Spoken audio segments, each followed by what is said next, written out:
There is no exact information on the number of street children in India, but the number is estimated to 10 to 25 million.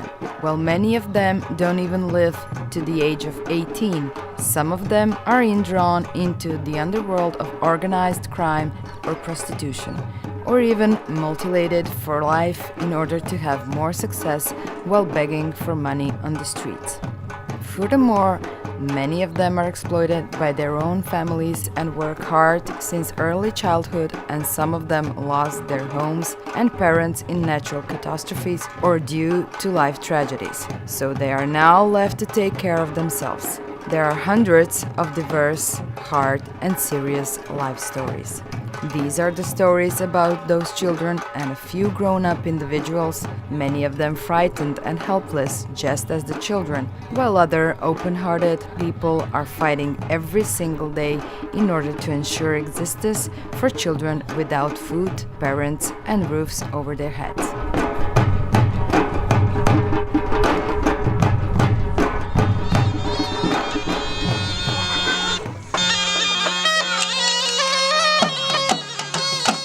Pushkar is one of the oldest Indian cities, surrounded with a desert, while its center and the essence of the spiritual is a sacred lake.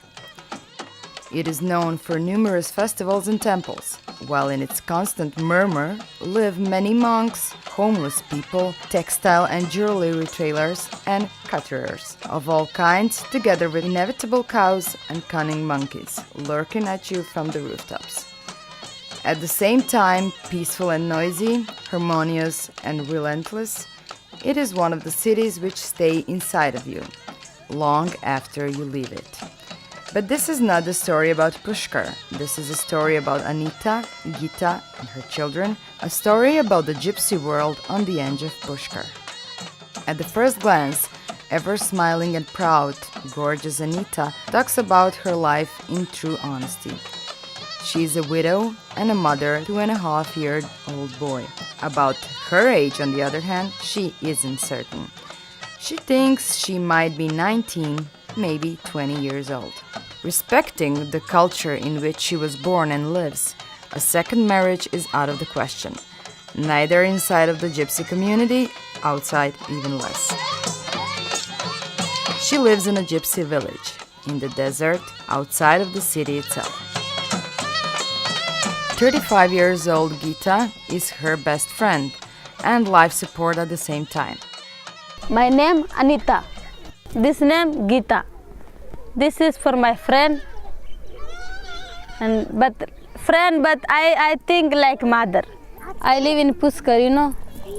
Before I traveling in donkey in 10 years before. Now no traveling in donkey. Now I just for Pushkar. And I live in desert, you know. I have anything, nothing, no I have. Just I live in desert.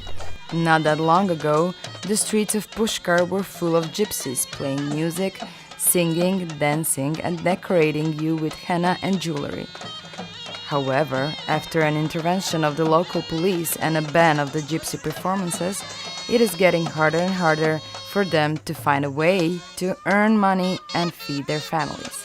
Now watching in police looking for henna, then just catching and go in Thana. For police going, take it and put in jail, you know. Then after I give for money, then he give me out. When I don't put money, they no give me out. And police people looking me and watching me now. Watching and taking police, and after I give like 5,000, 2,000 rupees in police, then she say go me back. And then after he talking, now I look you again for market, then no enough for you again. I ask just for you jail. Then how can I eat? I have no more work. Sometimes dancing, this is no good. Sometimes market, police problem. Just now, nothing, no, I have job. When talking about children, Anita's eyes become instantly serious. She doesn't see a bright future for her little son.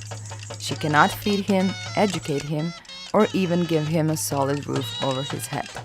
Too much cold, so I have no blanket, nothing, no. Just all night taking fire and sitting, you know, about in blanket and sleeping in desert, you know. And children have no clothes also, no for jacket, no for blanket, nothing, no.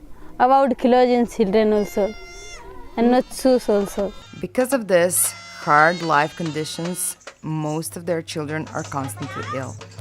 They have problems with lungs, skin, and eyes because of the desert sand, and adequate medical care is something they need to pay. Public hospitals don't take gypsies, says Anita. They have to ask for help from private doctors, that is, if they have money to afford it. The desert is relentless. The only option Anita sees for her future is to save some money for a passport and visa and run away for a few months somewhere far away. And I have nothing, no, just dancing, just make henna, just same time going in dancing program, so selling for some jewelry. Just I make for my hand, this jewelry I selling. Means many poor people. This is for my life. Even though gypsies are below the lowest caste in India, and as being so, they are deprived of many human rights, but their open heart, gypsy soul, and their art is something nobody can take away from them.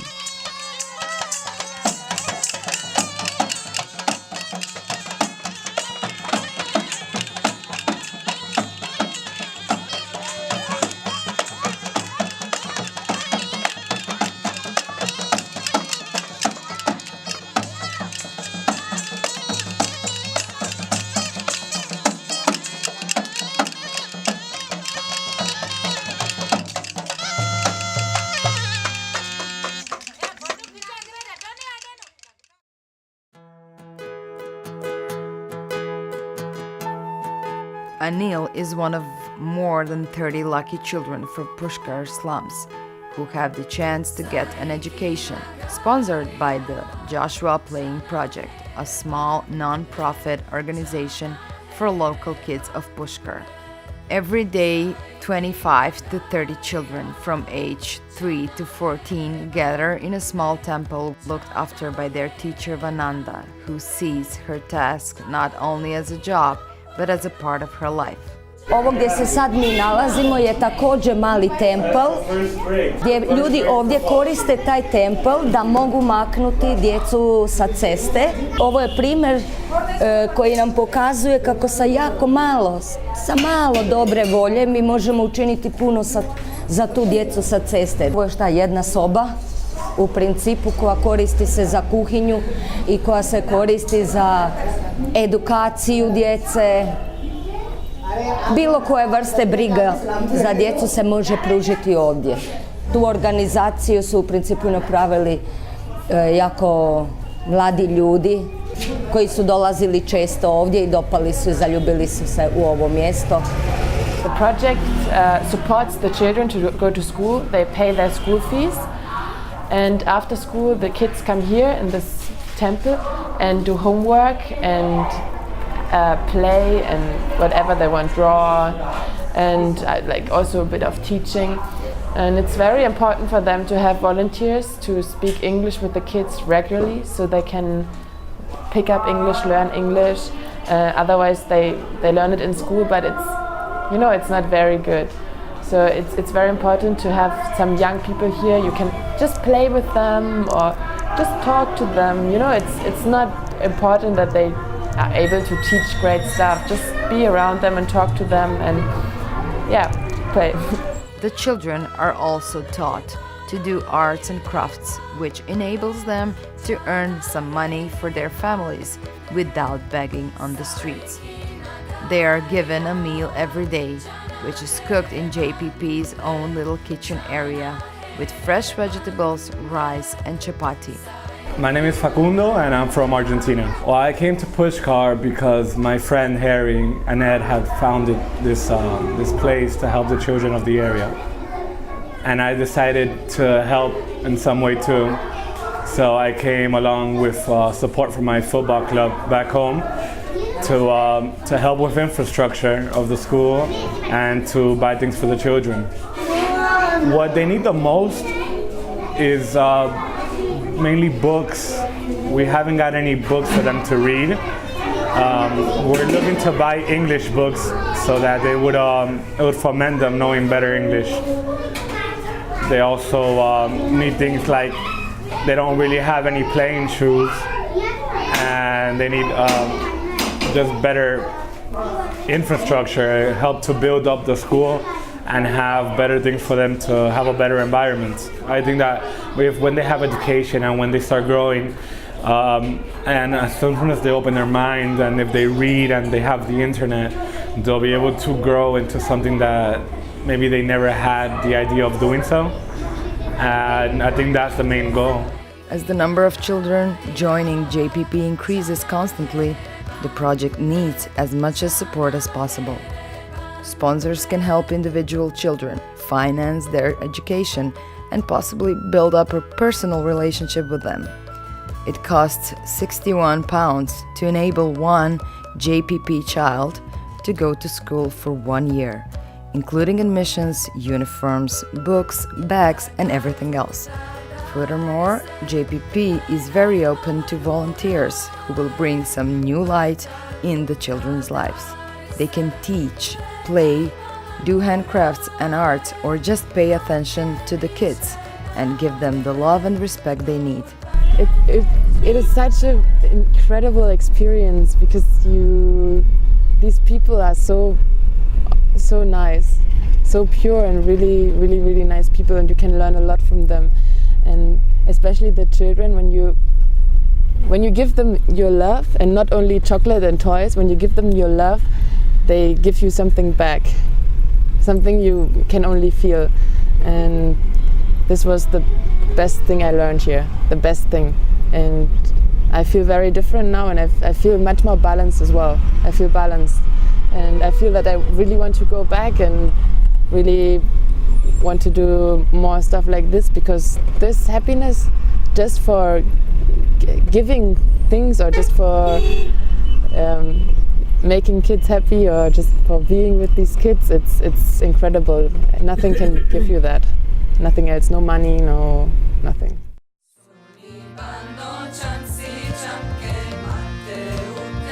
Not far away from Rishikesh, a world-renowned yoga center, and the holy river Ganga, a small village called Sabkagar, translated Home for Everyone, is situated. It is located in the middle of the Indian jungle, 1,000 meters above the sea level. Sabkagar is the base camp of BOM. Munesh Kumar and Mohan Parkash Dimiri were the ones who introduced us to their small but at the same time big world. BOM is boundaryless and alternative learning mechanism. It is the collective responsibility of every generation that the next generation is educated. And I'm talking globally. It is the collective responsibility of every generation that the next generation is educated. Now, this assertion is slightly at variance from the current reality. Current reality is that we are responsible for educating our biological or adopted children. Why we have orphans in the world is because this is a paradigm that we only feed for our own biological children. We don't care about other children. Yes. Right? Once it is everybody, for every child there is somebody responsible. There is no orphan in the world. No orphans. No orphan. And why should there be an orphan in the world? Or why should the bloody word be there in the dictionary? Mm-hmm. It is about the value system that we have. Now, this value system will not get altered overnight. Sustained efforts from people, training, education, bringing children up in that. Maybe a couple of generations down the line it will happen. This is the beginning. So BOM is an activity inspired by an orphanless world. They need support, they need guidance, they need love. They need in order to grow up. Mm-hmm. It's very simple. Any child who's born on the earth has a right to grow up to an extent where and find an opportunity to self-express himself. Yes. That's what orphanless world is. Every child has that right. How we as a society organize and provide him that right is up to us. We can leave them on the street. We can put them in an orphanage, or we can take care of them. 6 children are already here. The remaining are in the process. And then, since we are right now setting up the process, I suppose by March we will have about 100 odd children, and maybe if everything goes well, by July we should have a 300 children and we should start the residential school. 300 is what we are looking at, which is an optimum size for a school to happen. Children are under 24-hour care from Shiravi and Babita, who live in the camp with their own children. Children who lose their parents, they come, they stay in this residential school. It's a residential school. BAM network currently has about 300 people in different parts of the world who have owned up the responsibility for small many processes. So anybody from anywhere in the world is welcome to join any of the committees, any of the processes of the Boundaryless Initiative, and in today's connected world you can contribute sitting from anywhere.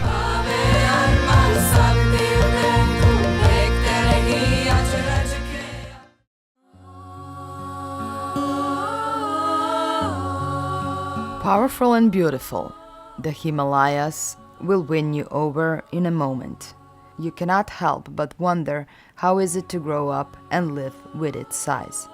Beautiful Himalayan children grow up, live and go to school in the state of Uttarakhand, in northern India, often called the land of gods.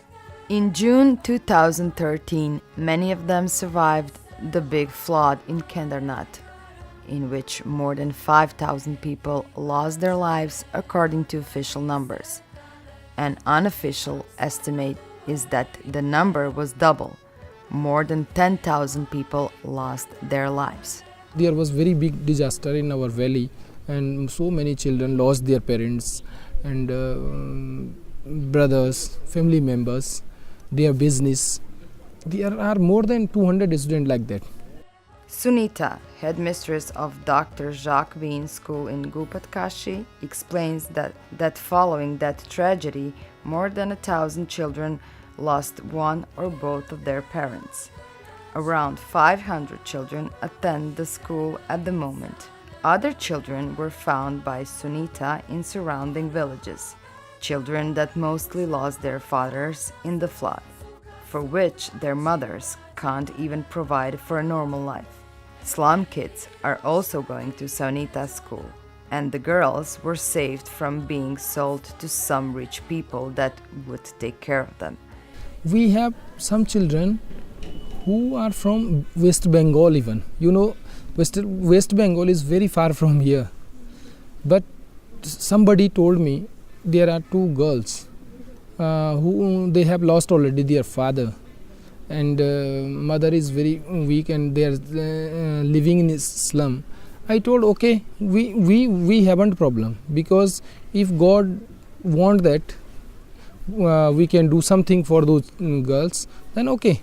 And they nowadays, when just before 2 months they came here, and you know, they just called me father.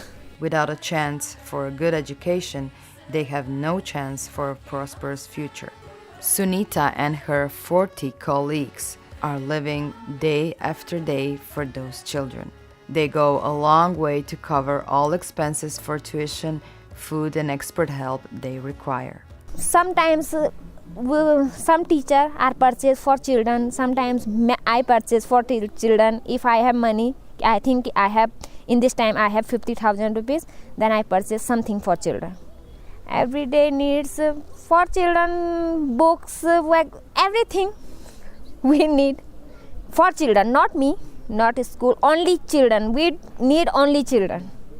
They achieve best. Sometimes they get a donation or two. If someone give me 100 rupees, I accept. I have no problem. I need help not for me, only children. Because they need help. They need education help. I will do best for those children. They do best, and I think they become a doctor, engineer, then we support it if I have facility. If not facility, then how can possible we support it? The village of Triyoginarayan lies 2,130 meters above sea level.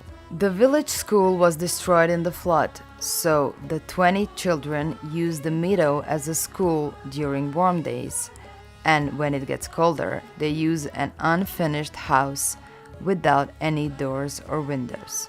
In their everyday lives, they are cut off from civilization as we know it. Djeca koja dolaze ovdje su djeca iz ovoga mjesta, ali također iz okolnih sela.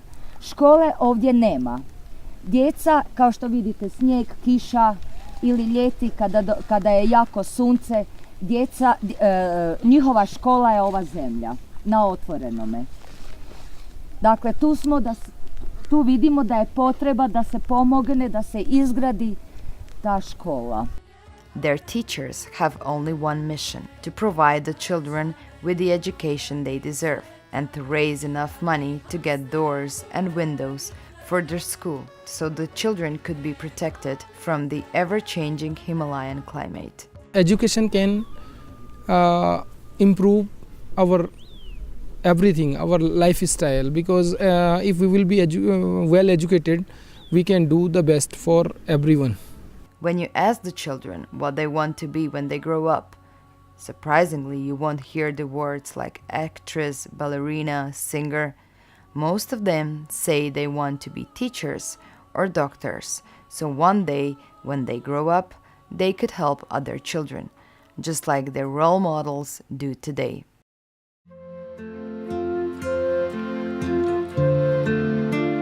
According to Indian standards, Ghaziabad is a small town, but it is also the largest New Delhi dormitory. There is an estimate that there are around 30,000 street children in Ghaziabad. The Sinha family, Munesh and his wife Sonali, and their 11-year-old son Shamil are taking care of those children through their Paramprayang organization. Myself, Munesh Sinha, I'm a social spiritual entrepreneur. I have 3 centers here nearby Delhi. I work for the underprivileged children and teaching them meditation, teaching them how to help to others. I have 3 centers. The first center is carrying 450 children, it's a co-education. The girls and boys is there. But the place is on rent and it's not covered. So in winter they get chilled air. On summer they get very hot air. So that center is really. If I go there, I feel very sad about the children. They don't have any infrastructure. They write on the lap of their, and beautiful handwriting, beautiful art. But if they get the good infrastructure, you must be a very good citizen of Earth. The second is here where I have seated. This is again a Paramprayang Yoga Center. This center we have only 40 children and different slums. They used to come here to make them educated, to make them get information about health, information about how to behave with parents, how to behave with the society. I was in corporates. I did my MBA, worked for 10 years in multinationals. I and my wife, one day 14 years back, we decided not to work for any corporates, any organizations, work for self. From that day, we are just doing like this. We have no earning, we have no connections. We are living our life by the help, by the support of our near and dear. They gave us, and we are happiest person on this earth. Touch it. The happiest person on this earth. We have no aim, no target, no motto that I need a big home, a big car, or big girl, or big these things. Nothing. I need simple. The feeding my soul by doing services to the extent itself. This is my identification.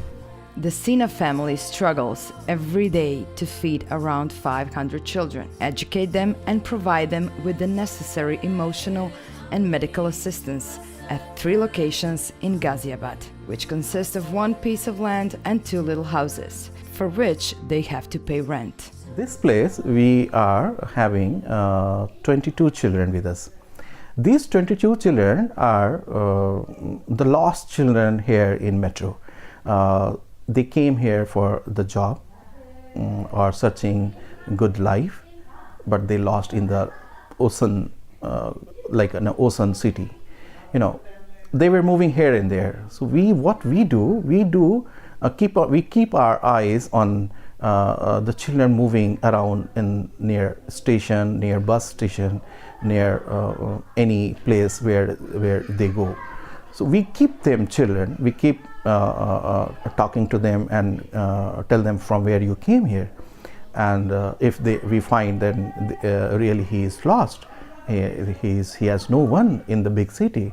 So what we do, we bring them here for staying with us, and we give good food, we give education, we give taking care of their health, and keep on simultaneously we are keep on searching the place from where he has come. If we get the place from where he has come here to search the job, then slowly we used to try to make them meeting with parents. And if some parents are not ready to accept, or some children are not ready to go to the parents, and they are saying, no, I don't want to go, and they beat me, or they harass me, or there are so many stories like this. So what we do, the children, if they really want to go and parents they really want to accept them, then it's very good. And if parents are not interested, or children are not interested to go, then what we do, we give them education till 18th. After 18th, we search a job for them where he can put himself as a earning person for living their life. So this is what this third place about. We do this with the children. Beautiful 4-year-old Dolly stands out as the only girl among 28 children. In January 2012, at 2 in the morning, Munesh and Sonali found her crying at the train station, and they took her with them to a shelter. Dolly has never been able to remember where she came from by train. She just knows that she was left alone at the station. The search for her parents is unsuccessful until today.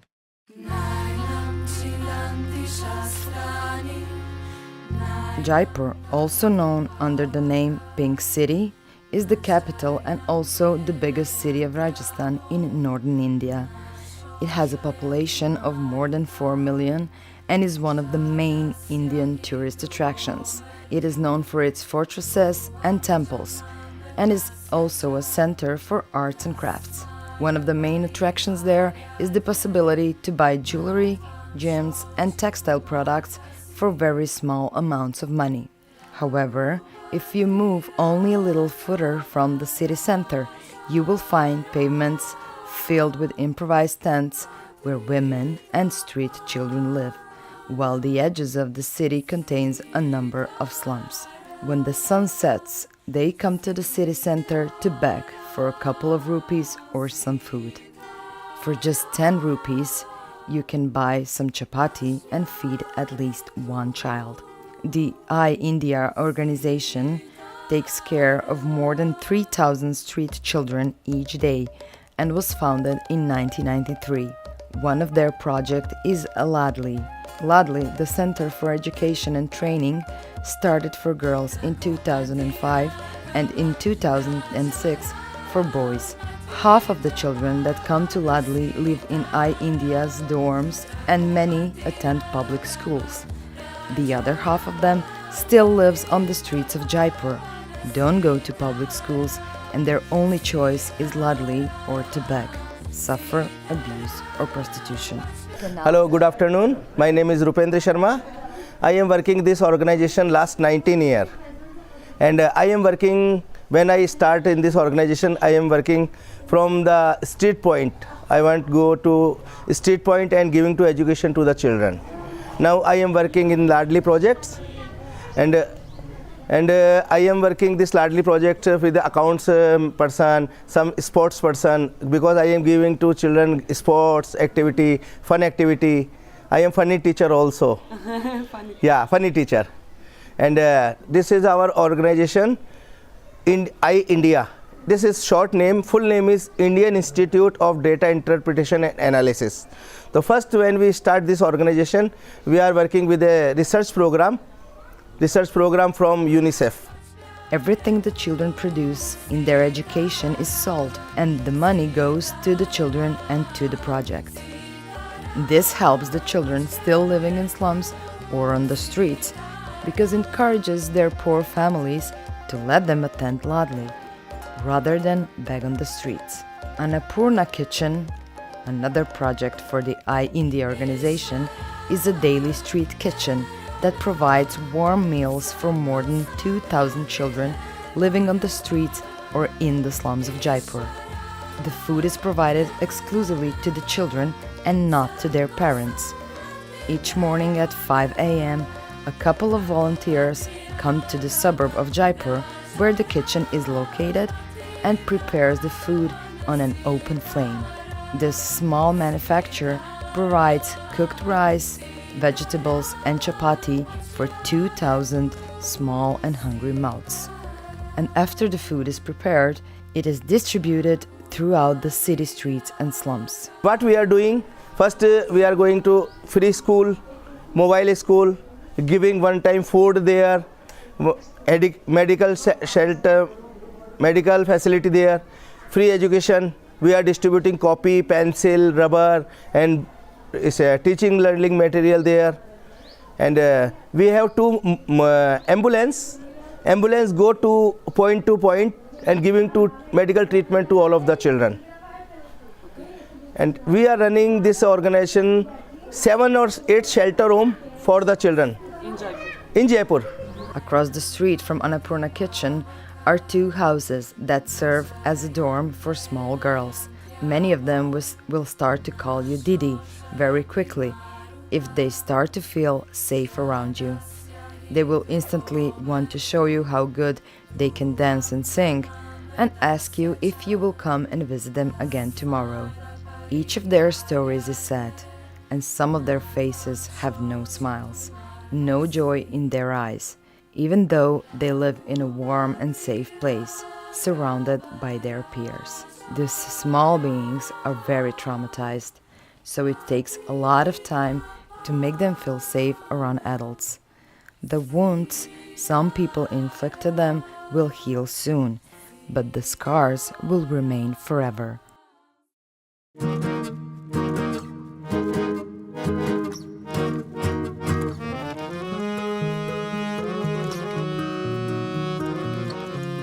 Despite the concern and efforts of altruistic individuals and volunteers, many children in India are not able to overcome the traumas they have suffered. Saint-Exupéry's Little Prince was right when he said that children needed to forgive so many things to grown-ups. Still, the faces and hearts of these children are always smiling and open to us. Very often, they will explain that